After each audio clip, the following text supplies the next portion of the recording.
ओम शांति। जिसने आपको तकलीफ दी है, क्या उसे उसका फल मिलेगा? क्या आपके आंसुओं का हिसाब ब्रह्मांड रखता है? देखिए, आज जब किसी को कोई प्रॉब्लम होती है, किसी को कोई दुख देता है, तकलीफ देता है, कष्ट देता है, किसी न किसी प्रकार से प्रताड़ित करता है, परेशान करता है, तो उसके हृदय से, उसके अंदर से ये संकल्प आता है, उसके अंदर से हमेशा उसके मन में यही भाव आता है कि इसने जो मुझे तकलीफ दी है, कभी इसका फल इसको मिलेगा या भगवान कभी इसको फल देगा? क्या मेरे एक एक आंसू का हिसाब इसको चुकाना पड़ेगा? तो देखिए, हाँ, ये सत्य है कि जो आपको तकलीफ देता है और जिस प्रकार की तकलीफ देता है, उसी प्रकार की तकलीफ उसको सहन करनी पड़ती है। और मैं ब्याज के सहित उतने दिनों तक उसको वो तकलीफ़ सहनी पड़ती है जो तकलीफ़ उसने आज आपको दी है, और आपके एक एक आंसुओं का हिसाब उसको चुकाना पड़ता है। आप जो इस जन्म में कर्म करते हैं, किसी के साथ कैसा भी व्यवहार करते हैं, कुछ भी करते हैं, तो वो सारी चीज़ों को मिला करके ही आपके अगले जीवन की स्क्रिप्ट लिखी जाती है, आपके अगले जीवन की कहानी लिखी जाती है। और ये स्क्रिप्ट आप स्वयं ही लिखते हैं। जो आप कर्म करते हैं, उसकी कर्म के अनुसार ही आप स्वयं ही अपने भाग्य को लिख रहे होते हैं। आप जो अभी भोग रहे हैं, वो आपके पिछले जन्म का किया हुआ अच्छा या बुरा कर्मों का फल आप अभी भोग रहे हैं। और आप अभी जो वर्तमान में कर रहे हैं, अच्छा या बुरा जो भी कर्म होगा, उसको आपको अगले जन्म में भोगना पड़ेगा। और यहाँ आप जो भी कर्म कर रहे हैं, जो भी आपके साथ घटनाएं घटित हो रही हैं, जो भी आप कर्म कर रहे हैं, वो आपके सोल कॉन्टैक्ट में लिखा जा रहा है कि आप जो कर्म कर रहे हैं, आपको एक एक कर्म का हिसाब किताब आपको देना पड़ता है। और जो जैसा कर्म करता है, चाहे कोई कितने भी तपस्वी हो, संत हो, मुनि महात्मा हो, या कोई साधारण व्यक्ति हो, या रोडपति हो, करोड़पति हो, पैसे वाला हो, कोई भी हो, सबको अपने कर्मों का फल भोगना पड़ता है। उससे कोई नहीं बच सकता है। जिसने जो अपनी हिस्ट्री में लिख लिया है अपने कर्मों के द्वारा, उसको एक ना एक दिन उसका फल भोगना ही पड़ता है। एक ऐसी ही सत्य घटना आपको बताते हैं। देखिए, एक सन्यासी थे जो बचपन से बाल ब्रह्मचारी थे, सन्यासी थे, और वो हनुमान जी के मंदिर में पूजा करते थे। हनुमान जी के मंदिर में रहते थे, वहीं पूजा करते थे, और बहुत नामी ग्रामी संत थे, माने हुए थे। और एक ईश्वर की आराधना करना और अपनी परमात्मा की श्रीमत के अनुसार चलना, सारे अपने जीवन में नियम अपनाना, सब कुछ करना, ये सारी चीज़ें उनके जीवन में चलती रहती थी। अब क्या हुआ, बचपन से ही सन्यासी बने हुए थे। जैसे ही मैंने थोड़े बड़े हुए, अपनी पढ़ाई लिखाई थोड़ी बहुत की, और उसके बाद फिर अचानक उनको वैराग आ गया। बचपन की ही अवस्था थी और उस टाइम से ही सन्यासी थे। तो करीब करीब इनको बताते हैं कि 20 साल हो गए थे मंदिर पर रहते हुए, और नामी ग्रामी संत, पूजे जाने वाले, सब कुछ बढ़िया। एक दिन क्या हुआ, अचानक एक जगह इनका पैर फिसला। जो मंदिर था वो थोड़े गांव से दूर था, और एक पहाड़ी पहाड़ था, पहाड़ी एरिया था, वहाँ पर मंदिर था, और वहाँ से थोड़ी दूर पर एक कुआं था। तो कुआं से वो पानी लाते थे। तो वो कुआं में पानी लेने के लिए जा रहे थे, वो भी किस लिए, पूजा करने के लिए, सुबह सुबह जल्दी। तो उनका पैर फिसला और उनका पाँव फ्रैक्चर हो गया। उनका पैर एकदम फ्रैक्चर हो गया, और फिर उनको बहुत कष्ट, दर्द, तकलीफ तो होती ही है। देखो कि जब किसी को कोई इस प्रकार की जब हड्डी टूट जाए, फ्रैक्चर हो जाए, तो उसको दर्द तो होता है, नॉर्मल सी बात है कि दर्द तो होगा। लोग आए, उन्होंने हॉस्पिटल ले गए और उनको ट्रीटमेंट करवाया, डॉक्टर के पास ले गए, प्लास्टर बंधा उनको, और धीरे धीरे करके उनको रिलीफ होने लगा। लेकिन सभी के मन में एक ही ख्याल आ रहा था, सभी लोग यही कह रहे थे कि आखिर ऐसा क्यों हुआ है। तो इतने नामी ग्रामी संत हैं, सबका भला करते हैं, सबका कल्याण करते हैं, भगवान की पूजा करते हैं, ध्यान करते हैं, उसके बावजूद भी इन्होंने ऐसे अभी बचपन से ही सन्यासी बने हैं, और कोई ऐसा कोई पाप कर्म नहीं किया है, किसी को दुख नहीं दिया है, किसी को कोई तकलीफ नहीं दी है, उसके बाद भी ऐसा क्यों हुआ है?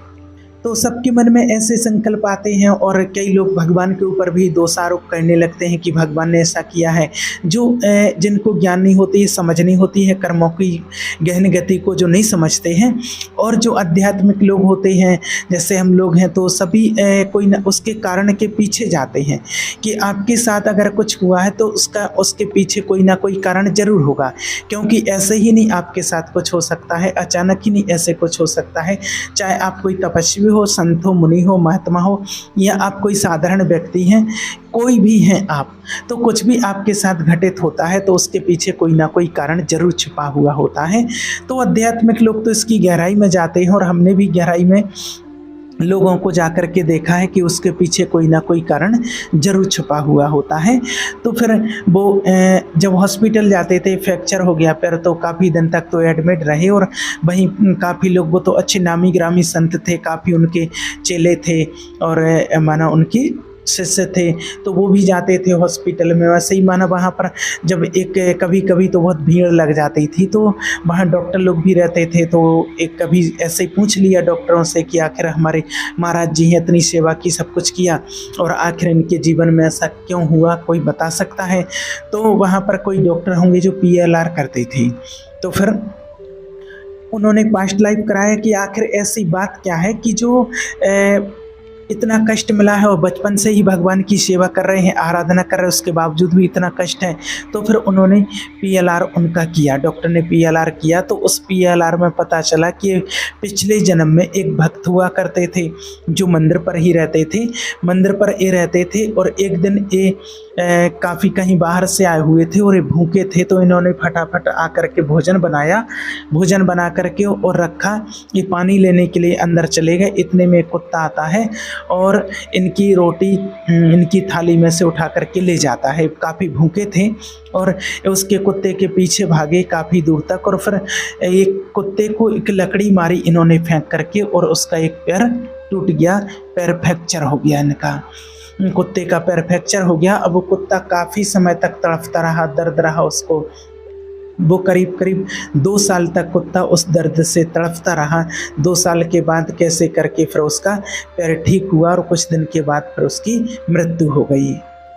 तो जितना कष्ट इन्होंने कुत्ते को दिया था, अब इस जन्म में क्या हुआ, ये सन्यासी बने, सब कुछ किया, तपस्या की, सब कुछ किया, उसके बावजूद भी वो फल तो उनको भोगना ही पड़ेगा, क्योंकि वो पूर्व जन्म का फल था।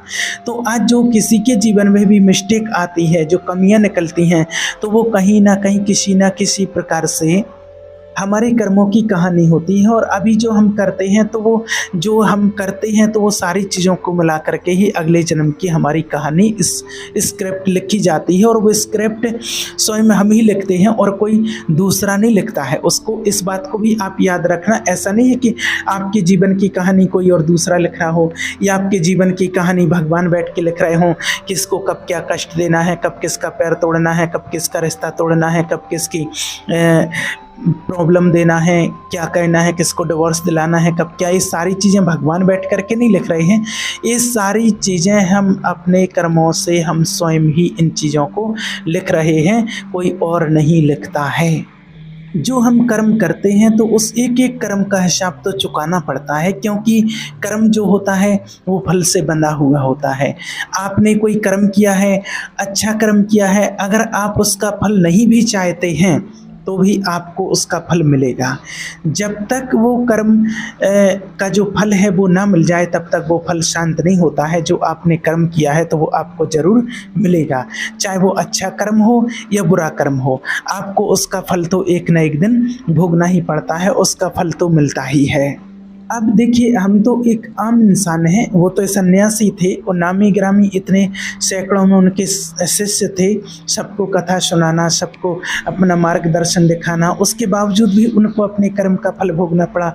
और जितने समय तक उस कुत्ते ने पीड़ा भोगी, उतने ही समय तक और ज़्यादा ही ब्याज सहित लगा करके इनको भी पीड़ा, मैंने दर्द दिया है तो दर्द मिलेगा, प्यार दिया है तो प्यार मिलेगा, आपने ज्ञान दिया है तो ज्ञान मिलेगा, आपने किसी की सेवा की है तो आपको सेवा मिलेगी। कहने का भाव कि आपने जो किसी को दिया है, जिस तरीके से दिया है, जैसा दिया है, वो आपको मिलेगा और वो आपको भोगना ही पड़ेगा, उससे कोई बच नहीं सकता है। कई लोग आपने ऐसे देखे होंगे कि कई छोटे छोटे बच्चे होते हैं, उनके माता पिता जल्दी चले जाते हैं, उनको छोड़ करके चले जाते हैं। तो ये क्या होता है, एक तो कर्मों का ये भी हिसाब किताब होता है कि वो आत्मा कभी उनको छोड़ करके आए होंगे इसी रूप में। दूसरा ये भी होता है कि जब उनको माता पिता अच्छे मिले होंगे, उनको माता पिता प्यार करने वाले मिले होंगे, तो उन्होंने माता पिता की कदर नहीं की होगी। ऐसा भी ऐसे माना प्रैक्टिकल में कई लोगों को देखने में आया है। और एक लड़की थी और उन्होंने ऐसा पूछा और उसका देखने में आया है, उसका प्रैक्टिकल लाइफ में उसका देखने में आया है और फिर उसका पीएलआर में भी देखा गया है। वो बच्ची थी, माने छोटी ही थी, 7-8 महीने की थी, और जब उसको कोई माने चलना ही नहीं जानती थी, कुछ नहीं जानती थी, तब उसके दोनों मम्मी पापा एक एक्सीडेंट में एक्सपायर हो गए थे।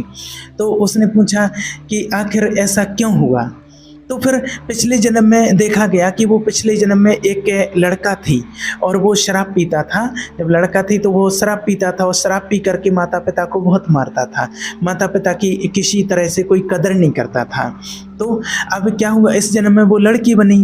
अब लड़की बनी और प्रकृति ने फिर वो जो हिसाब किताब था वो जल्दी छीन लिया। अब वो माता पिता फिर सेवा करने के लिए दिए ही नहीं, है ना, अपने जीवन से ले लिए। तो जो भी जिस प्रकार की भी कंडीशन हमारे साथ बनती है, जो भी घटनाएं हमारे साथ घटती हैं, तो ये हम खुद ही चुनते हैं इनको और हम खुद ही इसको चॉइस करते हैं। खुद ही हम अपने कर्मों से ये घटनाएं रचते हैं और इन घटनाओं को हम खुद ही डिसाइड करते हैं। कहने का सीधा सा भाव है कि आप अपने जीवन की कहानी खुद ही लिख रहे हो, आप खुद ही अपने कर्मों के द्वारा लिख रहे हो। जो आपके जीवन में तकलीफ़ें आ रही हैं, जो लाइफ में प्रॉब्लम आ रही है, कैसे चैलेंजेस आना चाहिए, कैसी तकलीफ़ें आना चाहिए, जो कुछ भी है वो सब कुछ आप ही लिख रहे हो। जैसे अगर आपने किसी के साथ चीट किया, हस्बैंड के साथ, वाइफ के साथ, या किसी को पैसे को लेकर के, तो वो सारी चीज़ें आपके सोल कॉन्टैक्ट में लिखी जाएंगी कि आपके साथ ऐसे ही चीटिंग होगी।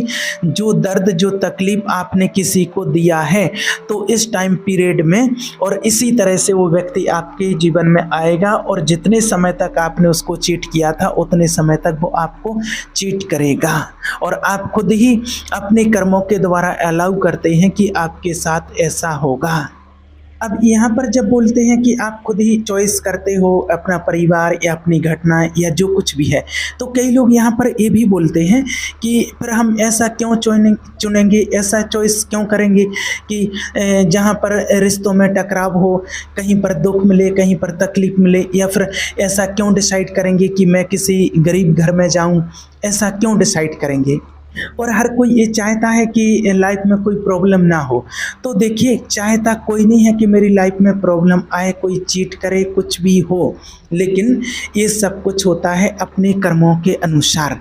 जैसे आपको अभी उदाहरण दिया है कि जैसे एक सन्यासी ने कुत्ते को मारा, तो वो खुद क्यों व्यक्ति चुनेगा कि मेरा पैर खराब हो, लेकिन वो फोर्स किया जाएगा। वो कर्म जो उसका बना हुआ है, जो कर्म उसने किया था, उसके लिए वो फोर्स किया जाएगा और उस कर्म का हिसाब तो फिर उसको चुकाना ही पड़ेगा। तो कहने का भाव है कि अगर आप इस जीवन में या आने वाले जीवन में आप अपना सब कुछ अच्छा चाहते हैं, अपना जीवन अच्छा चाहते हैं, अपना जीवन साथी अच्छा चाहते हैं, अपना परिवार अच्छा चाहते हैं, अपना कैरियर अच्छा चाहते हैं, तो आपको इस जीवन में अच्छा करना होगा, सब कुछ अच्छा कहना होगा। किसी को कोई तकलीफ़ नहीं देनी होगी, किसी को कोई दुख नहीं देना होगा। नहीं तो जो दर्द आप दूसरों को देते हैं, वो दर्द आपको झेलना पड़ता है, वो दर्द आपको सहन करना पड़ता है। और कई बार ऐसा भी देखा गया है कि जब सोल एक शरीर छोड़ कर के जाती है, तो वो इतनी प्योर सोल होती है उस टाइम पर, तो उसको अपना सारा घटनाक्रम याद आता है और उसको लगता है कि मैंने एक गलत किया है, ऐसी तकलीफ़ मुझे किसी को नहीं देनी चाहिए थी। और जो तकलीफ़ें वो सोल देती है, फिर वो खुद कहती है कि मुझे भी इसका पश्चाताप, यानी कि ऐसा कष्ट मुझे मिलना चाहिए, तब मेरा हिसाब किताब बराबर होगा। तो वो सोल खुद चाहती है कि मैं ऐसा हिसाब किताब, मैं इसका चुकता करूं। और जब फिर वो उसको बॉडी मिल जाती है, दूसरे घर में प्रवेश कर जाती है, तो जब वो बॉडी कॉन्शियस में आ जाती है, तब फिर उसको लगता है कि मेरे साथ ऐसा क्यों हुआ। जब वो प्योर सोल होती है, तब वो अपना सारा घटनाक्रम देख सकती है, तब उसको वो तकलीफ़ नहीं होती है। तब वो सोल खुद चाहती है कि मुझे ऐसा ऐसा तकलीफ़ मिलना चाहिए, तब मेरा हिसाब किताब बराबर होगा। क्योंकि उस टाइम पर वो जज होती है कि जज बन करके और अपना स्वयं निर्णय करती है कि मैंने जो किसी को दुख दिए हैं, तकलीफ़ दी है, तो वो मुझे भी मिलना चाहिए। इसलिए आपसे बार बार यही कहते हैं कि अपने कर्मों पर विशेष अटेंशन दीजिए। कोई भी आपको ऐसा बुरा कर्म नहीं करना है कि जिससे किसी के दिल से आपके लिए हाय निकले, किसी के अंदर से आंसू निकलें। आपको किसी का दिल नहीं दुखाना। किसी के हृदय की पीड़ा को सुन कर के देखिए कि लोगों को दुख होता है तो वो कितने दुखी होते हैं, और दुखी जब पीड़ा से वो होते हैं और उस टाइम पर जो हाय निकलती है तो वो अकाट्य होती है, उसको कोई काट नहीं सकता है। इसलिए किसी को बेवजह किसी के दिल को मत दुखाइए, ये आप कोशिश कीजिए। अगर आप किसी को सुख नहीं दे सकते हैं तो किसी को दुख देने का आपको अधिकार नहीं है। इस बात का आप विशेष ध्यान रखिए। ठीक है। ओम शांति।